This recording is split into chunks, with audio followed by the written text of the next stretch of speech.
Welcome to The Jump. I'm Rachel Nichols. I'll be joined by Vince Carter and Kendrick Perkins shortly. But first, let's talk about yesterday.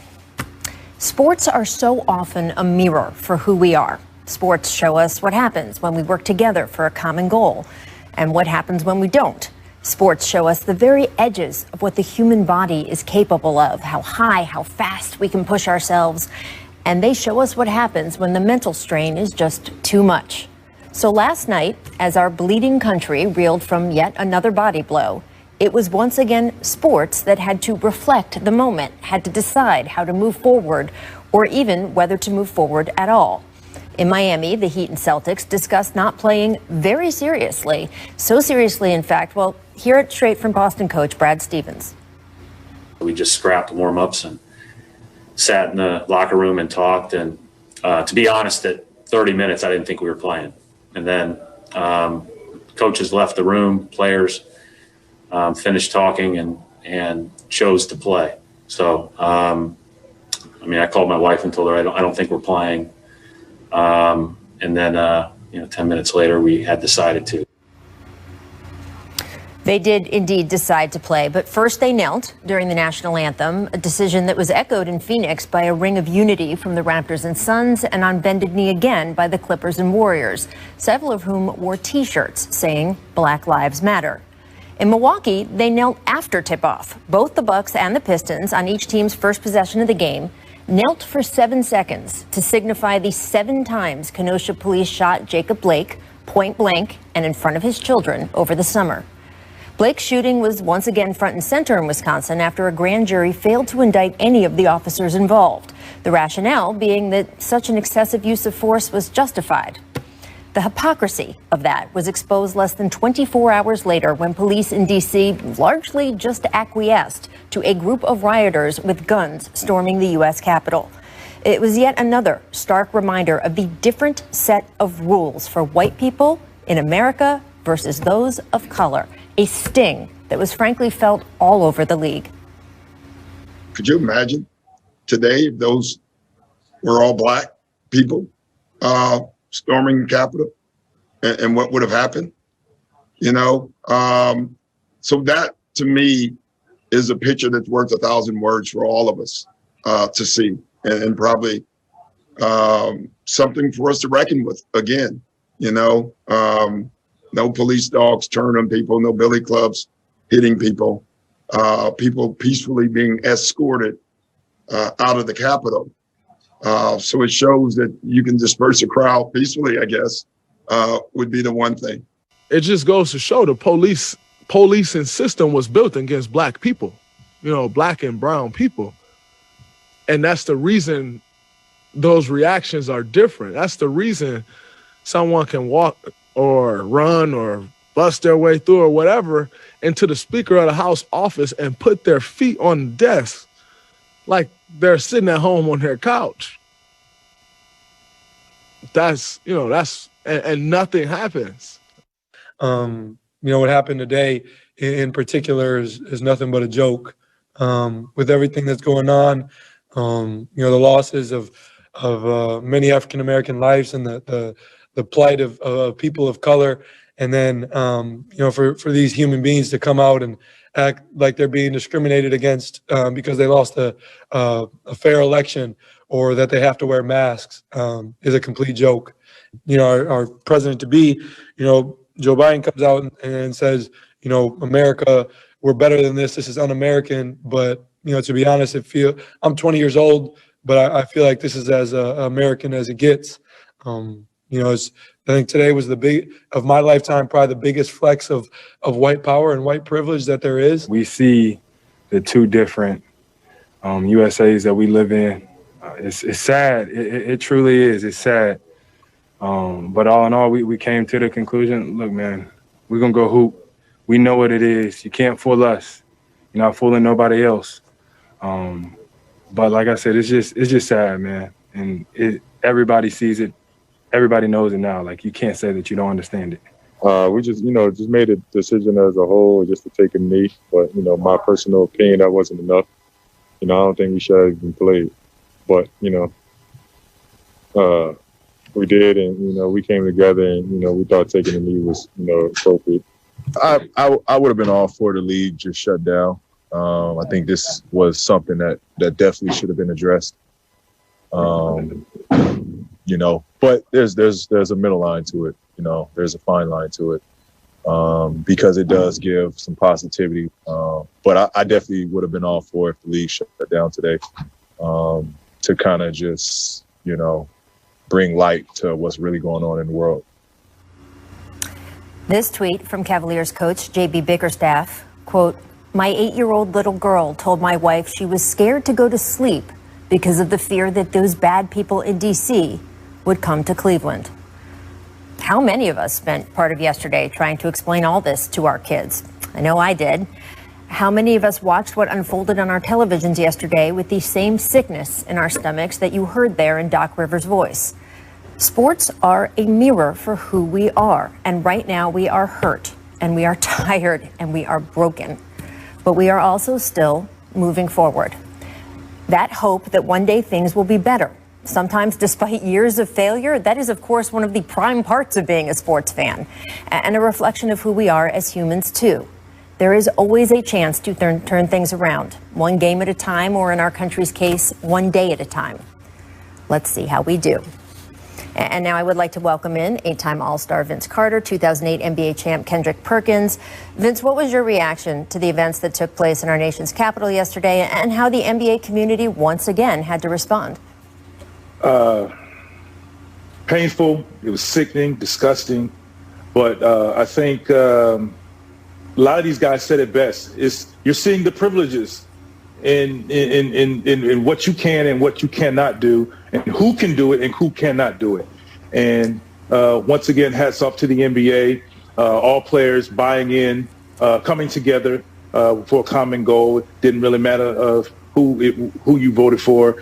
You seeing everybody come together. I mean, you're just seeing this here, and Doc Rivers said it. And a lot of my friends, we had a conversation in our group chat, and the one thing we said is, can you imagine, look, you see these folks walking in right now. Mm-hmm. You would probably see every one of those bodies on the ground in bloodshed. More than likely. More than likely. Perk, I know you feel that way. Well, I do. And everything that the NBA Brotherhood has stood for and is still standing for, I'm all in with it, Rachel and Vince. And I think, you could tell from the coaches to the players, they were speaking from the heart. And once again, they're using their platform. We didn't hear pregame nothing about basketball. We didn't hear postgame nothing about the performance that they had on the court. They talked about the real life issue at hand. And that's what transpired yesterday at the nation's capital. Here's my problem. And I tweeted this out yesterday, that I blame one person for all of this. And that old saying that came out way before any one of us time, one bad apple spoils the bunch. This is what happened. This is what's happening right now in America. And we was already divided, but now we even more divided. And I hear J.B. Bickerstaff talking about his kid and how they're scared. And all the parents out there in the world that have kids can relate to that, even myself. But past that, I'm scared for myself and the safety for everyone in the United States. Because if you look at the situation, no one could tell me that action, that wasn't planned. And so with that being said, I don't know what else is planned. I don't know what else someone else is thinking to do right now in the next couple of weeks or the next couple of months, or what people are plotting to do to anybody at any given time or any given place in the United States. And my problem that I have with it, I hear everyone saying is, and they're right, that if it was African Americans that was doing that, they would be shot dead, or it would be more bodies or more murders than just 4. But one thing I could say too, to add to that, is that if there was President Obama in that situation and conducting himself like President Trump is doing right now, we wouldn't. I mean, he probably would have been leaving out of the White House in handcuffs, and it's just not right. And once again, it just shows that we are living in two separate countries, two different Americas. And it just shows the privilege.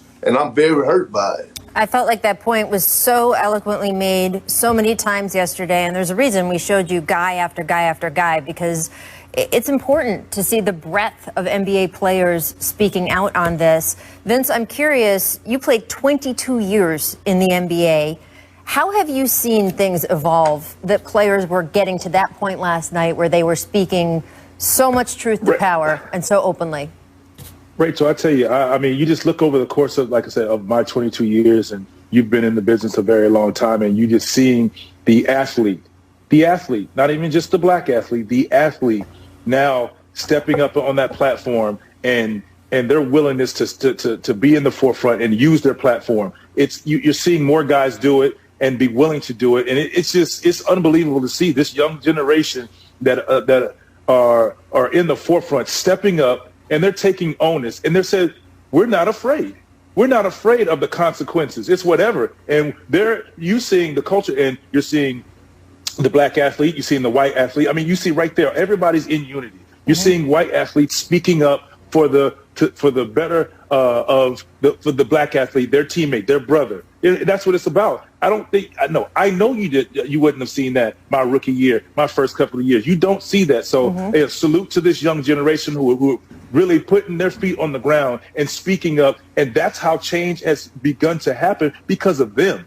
And for our generation, we're like, okay, this is what we want, so we follow suit. So salute to them. Absolutely. And Kendrick, I know that changed while you were in the league as well.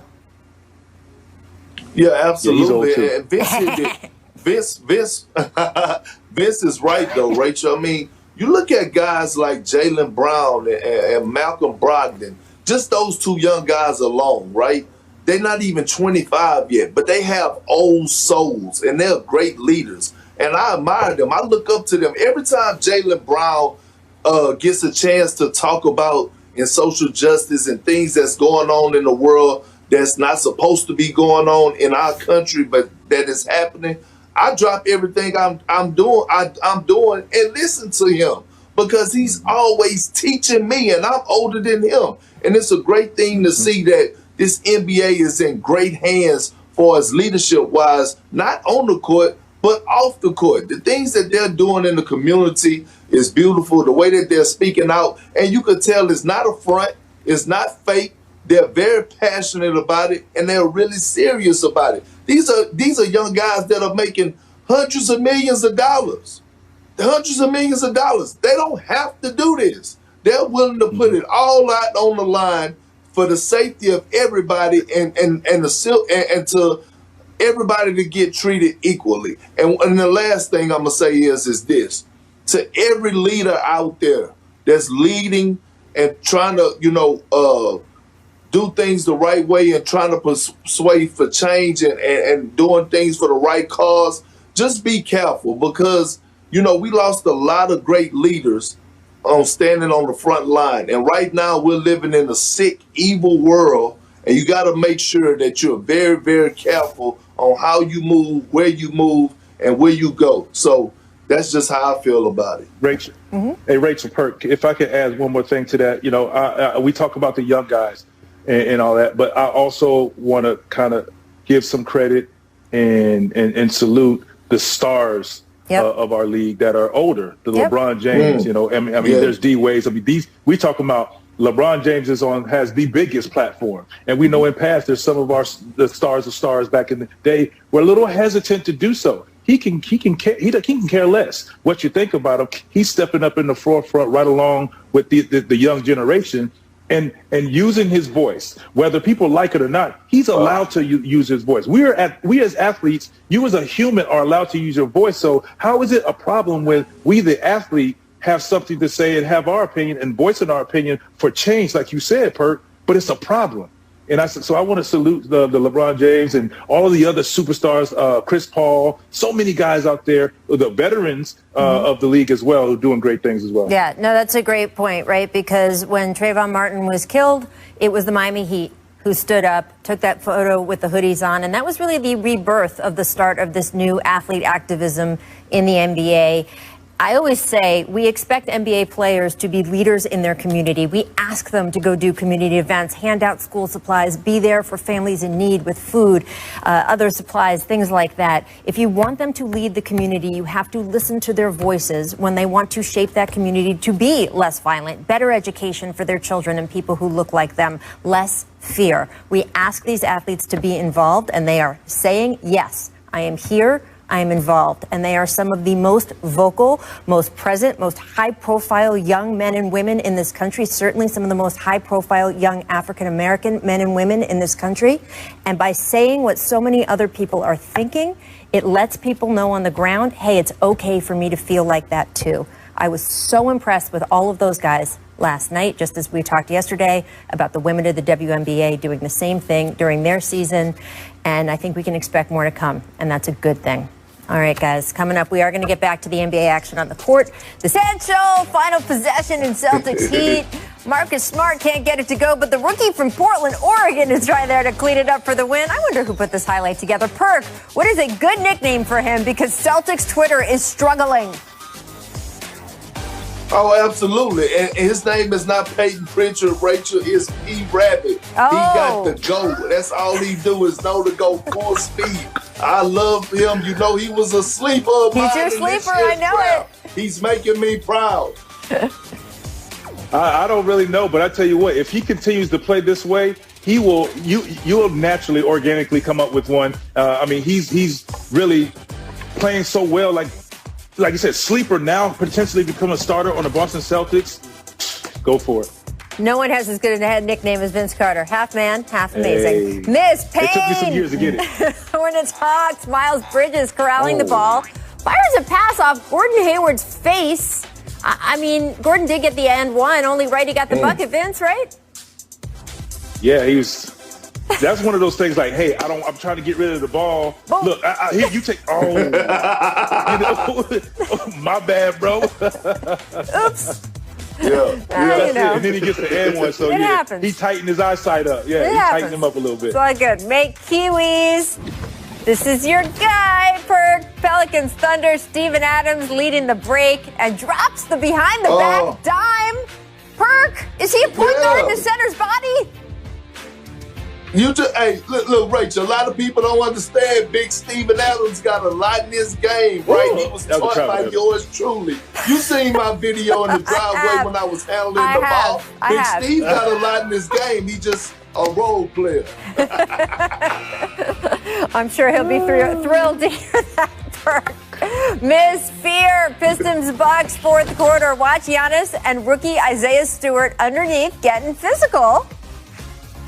Now, after the game, Giannis and his brother went over to confront Stewart, and Stewart did not back down. Perk, what do you think about the rook there? I love it. Look, let me tell you something about Stewart. He is a beast. He's a physical specimen, and he's like that old uncle at the barbecue or the family reunion that you just don't want to mess with. That's what he is.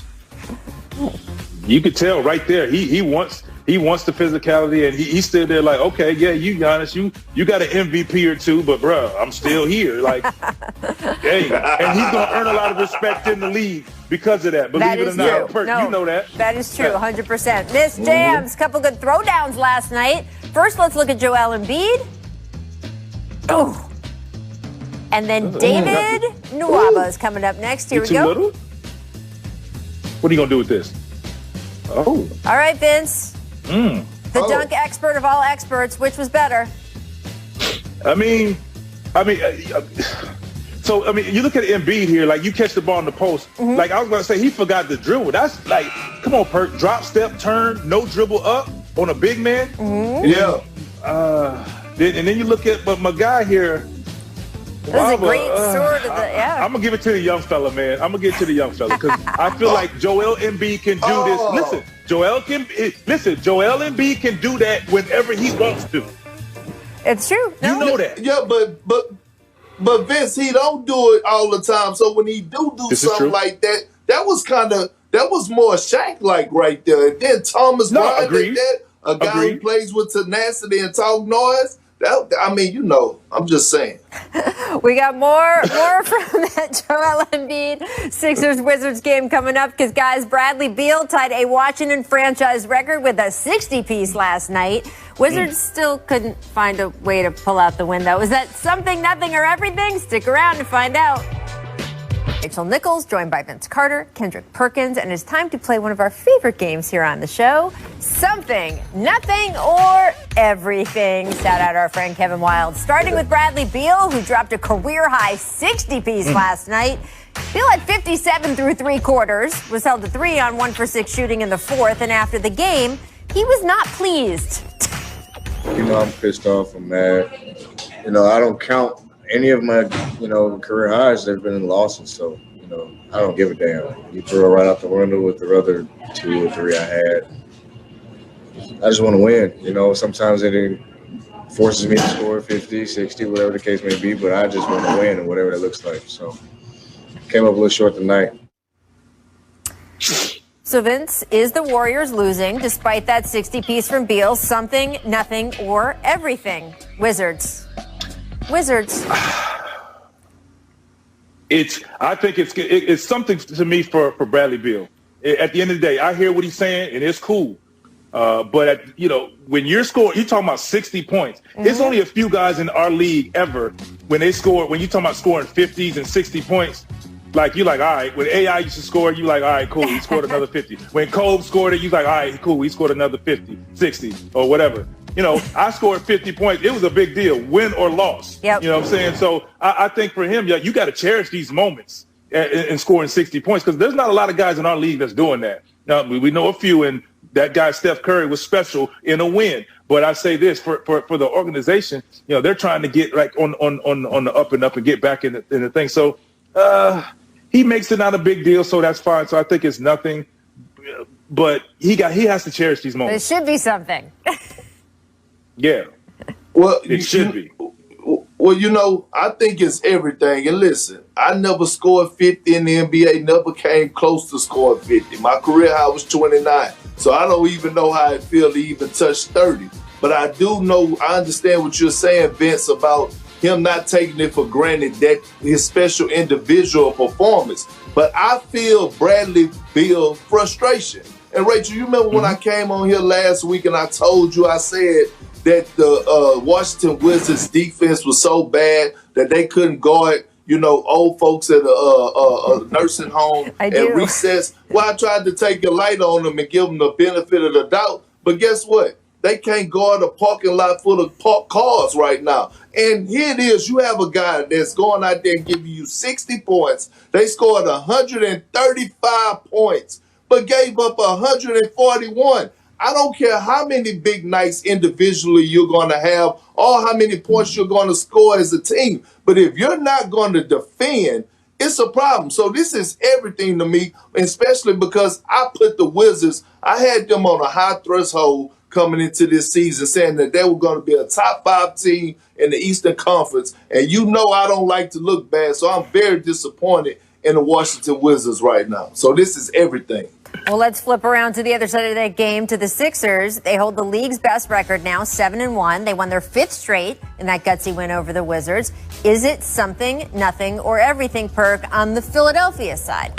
Because you can take a look at Philly's next 5 games. They face the Nets, the Nuggets, the Hawks, 2 games against the Heat, the Grizzlies. It's a lot coming up. It is a lot. And it's everything, because now they're going to get challenged, right? And here's why I say it's everything. Are they probably going to lose a game or 2? Probably so. I mean, dealing with the unique situation of the NBA, teams are losing games that they normally don't lose. I get that. But what I want to see is something out of the Philadelphia 76ers when they play the Brooklyn Nets tonight.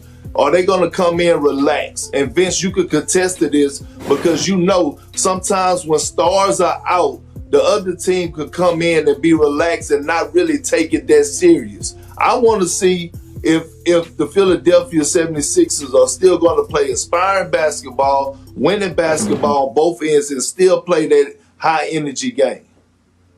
Yeah, I think it's everything as well, and I agree with you, because I tell you, the one thing they have now, is a little swagger. They're feeling good about themselves. And now you're going into Brooklyn playing against a team who is projected to be in the finals. This is your test. This is your test. It's like, okay, now what they're saying in this locker room, all right, the Nets are the Nets, but we 7-1 right now. We feeling good. They're playing with a 5-game winning streak, a lot to accomplish, and they're trying to prove that they belong. So I think this is everything. This is a great situation for them to be in. And what's really helping them, everybody's healthy.